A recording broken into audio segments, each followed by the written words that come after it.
Well, whether it is strengthening the relationship between the public and those that protect and serve, or strengthening the skills we should all have to keep ourselves safe, we are going to be covering it all. The perfect person to talk about it all is Judy Lynn from the Office of Emergency Management. Now, Judy, the first thing we're talking about is National Night Out, which falls into that kind of strengthening the relationship between police and the regular community. Yes. Tell me about that night. Absolutely. Well, thank you very much for having me back again. It's always such a pleasure to be here. But National Night Out is a national program that happens every year, usually the second Tuesday of August. So that's coming up very quickly this year. It's only August 2nd. But we're encouraging people to get out and meet their neighbors. It's the kind of night where you would want to have a potluck or have some sort of street event where you get together with the people in your neighborhood. I'm asked often, how can we get involved? How can we prevent terrorism in our community, shootings in our community? When there are emergencies, who do we turn to? And the first thing that we want people to know is your neighbors. They're a wonderful resource.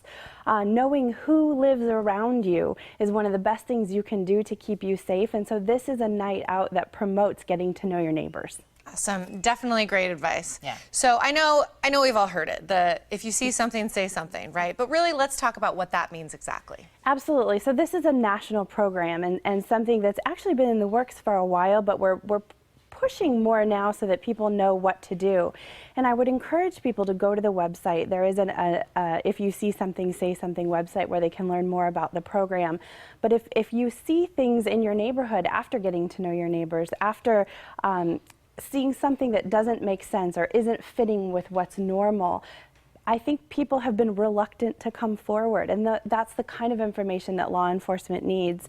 Those are the cues and the clues to tell us what's going on with society and when things are different. So it is this national program. There's a lot of information available on the website. I think we're broadcasting that, or you can Google it. You can Google anything.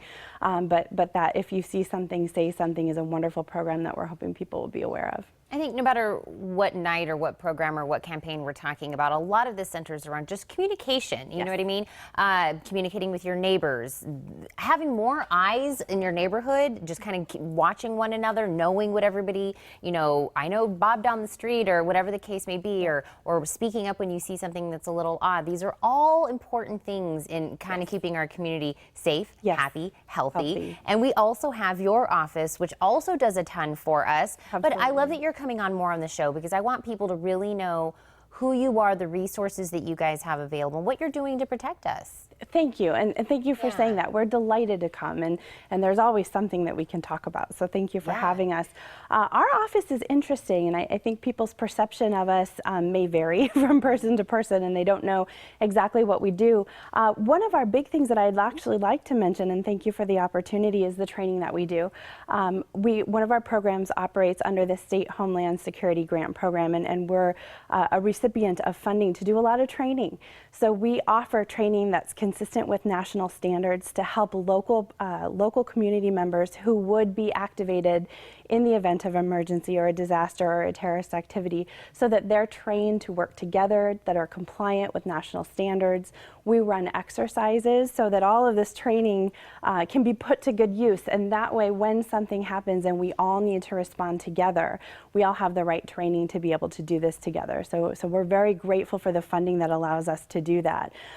We're also invested in community preparedness, and that's a lot of what I do. So I'm very lucky I get to get out and work with the community, which is wonderful. I grew up here. I have such a love for Tucson and our people and Southern Arizona, and I spend a lot of time making sure people are learning about how to protect themselves, who their neighbors are, what to do during a disaster. So we also do a lot of outreach from the community standpoint. Well, what's great resources we have right here in our community, and such an important time to be talking about this. I think this is great. We love having you on.